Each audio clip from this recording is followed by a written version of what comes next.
অর্ধাঙ্গিনী, কলমে শ্রাবণী মিস্ত্রি। স্বর্ণালীর সাথে আমার বিয়েটা হলো ওর পরিবারের অমতেই।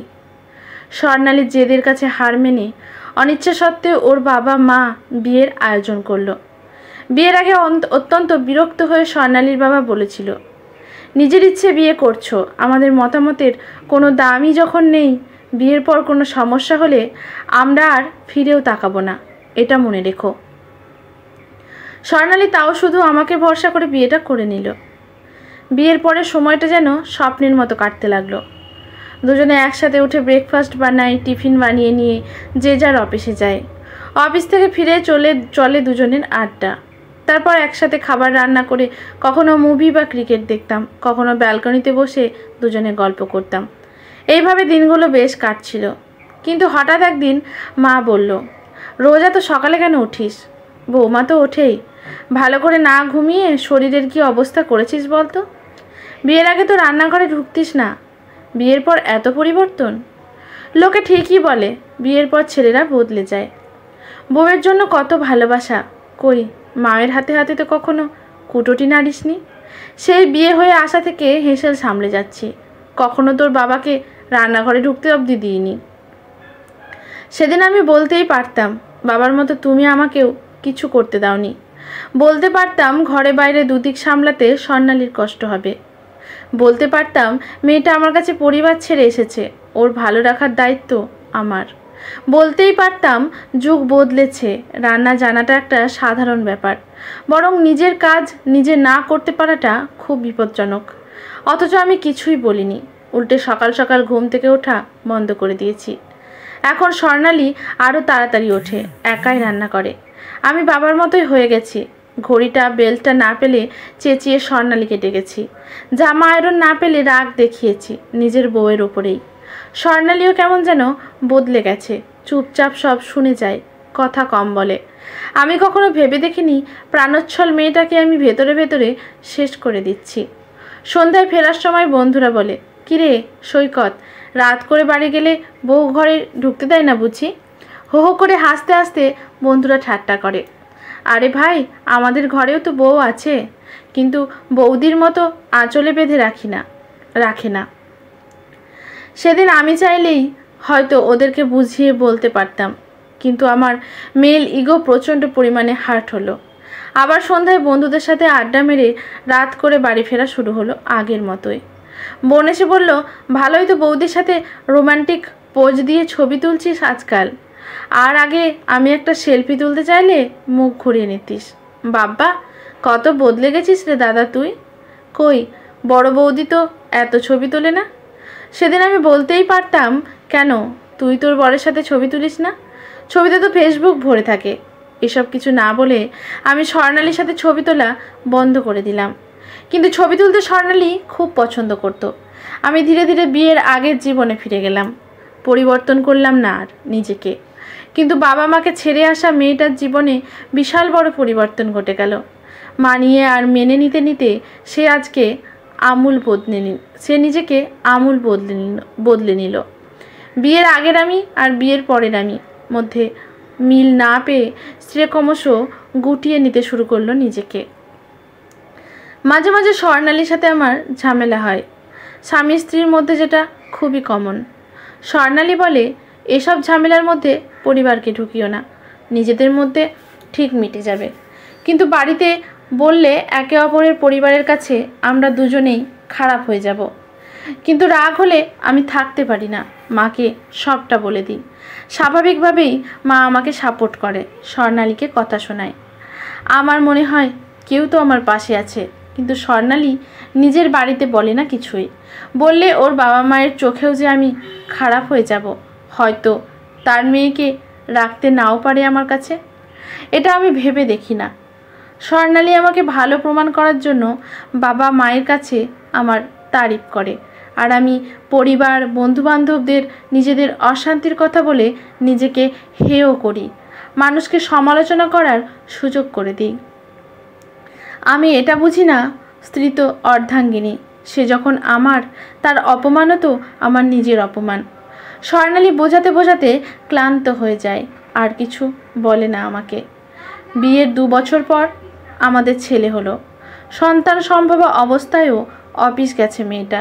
সে চেয়েছিল স্বাবলম্বীভাবে জীবন কাটাতে, কিন্তু আমাদের ছেলে রুদ্র হওয়ার পর যখনও মেটার্নিটি লিভ কাটিয়ে চাকরি জয়েন করার কথা বলল, মা বলল ও চাকরি ছেড়ে দাও, ওইটুকু বাচ্চাকে সবসময় দেখবে কে? আমার বয়স হয়েছে, আমি কি আর পারি? কাজের লোকেদের ওপর ভরসা হয় না এখন। মা চলে গেল কয়েক মাস করে দাদার বাড়ি আর বোনের বাড়িতে থাকার জন্য। বাধ্য হয়ে কর্পোরেট অফিসের চাকরিটা ছাড়তে হলো স্বর্ণালীকে। আমি চাইলে হয়তো মাকে বোঝাতে পারতাম বা অন্য কোনো উপায় বের করতে পারতাম, কিন্তু মেরুদণ্ডহীন সরীসৃপের মতো বললাম, মায়ের বয়স হয়েছে, বাচ্চাকেও তো সময় দিতে হবে, আমি তো করছি রোজগার, তুমি চাকরিটা ছেড়ে দাও। স্বর্ণালী সংসার সন্তানের জন্য ইন্ডিপেন্ডেন্ট উইমেন তকমা বিসর্জন দিয়ে হাউস ওয়াইফ তকমা গ্রহণ করে নিল। অবশেষে পুরোদমে সংসার আর বাচ্চা সামলে শাশুড়ির সেবা করে ভালো বৌমা হওয়ার প্রাণপণ চেষ্টা শুরু করলো সে, যদিও দিন শেষে শত চেষ্টার পরেও সে ব্যর্থ। এইভাবে 5টা বছর কেটে গেছে। ছেলে স্কুলে ভর্তি হয়েছে, মা এখন অসুস্থ। হঠাৎ একদিন আমার প্রচণ্ড জ্বর হলো, কাঁপুনিতে সারা শরীর বেঁকে যেতে শুরু করলো। কয়েকদিনের মধ্যে টের পেলাম শরীরের একটা সাইডে আর জোর পাচ্ছি না। ডাক্তার বলল টাইফাস ভাইরাসের কারণে এই প্যারালাইসিস। দিনের পর দিন চিকিৎসা চলতে শুরু হলো। কিছুদিনের মধ্যে আমার চাকরিটাও চলে গেল। তখন সংসারের অচল অবস্থা। সেভিংস ভেঙে ভেঙে কোনো মতে চলতে লাগলো সংসার। কিন্তু কয়েক মাসেও যখন সুস্থ হতে পারলাম না, মা বলল এই অবস্থাতে আমায় কে দেখবে বল, আমি বরং তোর দাদার কাছে চলে যাই। ওষুধগুলো অবধি কিনে দিতে পারছিস না, কি করবি আর বল এই অবস্থাতে? দাদা বা বোনের কাছে অর্থ সাহায্য চাইলে সংসার আর বাচ্চাদেরকে কারণ হিসাবে দেখিয়ে দায় সারল তারা। বন্ধুদের কথা কি আর বলবো, আমার ফোনেই তারা রিসিভ করলো না, জানতো টাকা চাইবো। একে একে আমার চারপাশটা ফাঁকা হয়ে গেল। রয়ে গেল শুধু একটা মানুষ, স্বর্ণালী। একটা চাকরির চেষ্টায় রাস্তায় রাস্তায় ঘুরতে লাগলো মেয়েটা। অবশেষে আগের কোম্পানি আবার স্বর্ণালীকে চাকরিতে বহাল করলো। ওখানে ওর রেপুটেশন ছিল ভালো, কর্মদক্ষতা নিয়ে তারিফ করতো সবাই। ছেলেকে বাপের বাড়ি মায়ের কাছে রেখে চাকরি শুরু করলো স্বর্ণালী। আমি আলতোভাবে কথা বলতে পারি, কিন্তু আর স্বর্ণালীকে চোখে চোখে রেখে তাকাতে পারি না। সকালে স্নান করিয়ে ভাত মেখে খাইয়ে অফিস যায় স্বর্ণালী। আমার চোখ থেকে ফোঁটা ফোঁটা জল গড়িয়ে পড়ে। দিনে 2বার ফিজিওথেরাপি হয় আমার। আমি সন্ধ্যায় দরজার দিকে তাকিয়ে অপেক্ষা করি কখন ফিরবে সে। এখন আমার ভরসা সম্বল একজন, সে আমার স্ত্রী, আমার অর্ধাঙ্গিনী। এখন ভীষণ আফসোস হয় আমার, অন্যের কথা শুনে আমি আমার নিজের মানুষকে এতগুলো বছর খারাপ রেখেছি বলে। আজ আমার বিপদের দিনে তারা আশেপাশে কোথাও নেই, যাদের জন্য নিজের ভালোবাসার মানুষের থেকে দূরত্ব বাড়িয়েছি একটু একটু করে। সন্ধ্যায় বাড়ি ফিরে টিভিতে আমার পছন্দের গান বা সিনেমা চালিয়ে দেয় স্বর্ণালী। আমি টিভির সামনের দিকে তাকাই না, কেবল ফ্যাল ফ্যাল করে তাকিয়ে থাকি স্বর্ণালীর দিকে। মাস 6 কাটলো, আমার খারাপ সময়ও কেটে গেছে। এখন আমি অনেকটা স্বাভাবিক। স্বর্ণালী হাত ধরে আমাকে পার্কে হাঁটতে নিয়ে যায়, হাত দিয়ে একটু একটু করে খেতে শুরু করেছি। এই কয়েক মাসে বুঝে গেছি একাকিত্ব ঠিক কতটা ভয়ঙ্কর। কিছুদিনের মধ্যে পুরোপুরি সুস্থ হয়ে গেলাম আমি। আবার আমি কাজে জয়েন করলাম। তবে এই অসুস্থতা আমাকে অনেক কিছু শিখিয়েছে। চোখে আঙুল দিয়ে বাস্তবতা আর মানুষ চিনতে সাহায্য করেছে। এখন রোজ সকালে আমরা একসাথে গল্প করতে করতে কাজ করি। ছেলেকে স্কুলে পৌঁছে নিজেদের অফিস যায়। স্কুল শেষে স্কুলের বাসে নামিয়ে দেয় ছেলেকে ওর বাবার বাড়িতে। ওখানে খেয়ে বিশ্রাম নিয়ে টিচারের কাছে পড়ে রুদ্র। আমরা অফিস থেকে ফেরার পথে ছেলেকে নিয়ে বাড়ি ফিরি। কখনো 3 জনে ঘুরতে যাই বিভিন্ন জায়গাতে, ক্লাবে, যেখানে আগে আড্ডা দিতাম রোজ, সেদিকে আর ফিরেও তাকাই না। এখন আমার কাছে সবচেয়ে গুরুত্বপূর্ণ পরিবার। মা আবার বাড়িতে ফিরে এসেছে। তার বক্তব্য, তার দায়িত্ব নিতে অস্বীকার করেছে বড় ছেলে। এখন মাকে দেখাশোনা করার জন্য একজন আয়া রাখা আছে বাড়িতে, সেই মাকে দেখে। রোজ রাতে খাবার মাখিয়ে যখন স্বর্ণালী মাকে খাইয়ে দেয়, কাঁদতে কাঁদতে মা বলে, আমার নিজের মেয়েও আমার জন্য এতটা করেনি। আমার মনে হয় অসুস্থ না হলে আমি হয়তো নিজের ভুলটা বুঝতেই পারতাম না, আর স্বর্ণালী নীরবে সহ্য করতে করতে একেবারে শেষ হয়ে যেত। এক সময় আমার মতো এমন অনেকেই আছে যারা আজও বুঝতে পারেনি নিজেদের ভুলটা।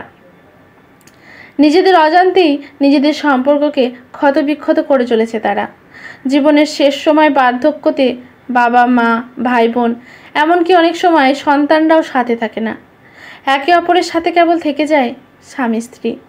তাই জীবনের শেষ সময় এসে আফসোস করাচ্ছে বিবাহিত জীবন শুরু করার সময় থেকেই নিজেদের সচেতন থাকতে হবে ও সম্পর্কের ব্যাপারে যত্নশীল হতে হবে, তবেই গোটা জীবনটা সুন্দর কাটবে। কারণ দিন শেষে নিজেদের ভালো থাকাটাই আসল। আজকের গল্পটি এখানেই সমাপ্ত। গল্পটি যদি ভালো লাগে লেখকের প্রতি শ্রদ্ধা জানিয়ে একটি কমেন্ট করতে ভুলবেন না। লাইক শেয়ার করে পাশে থাকবেন।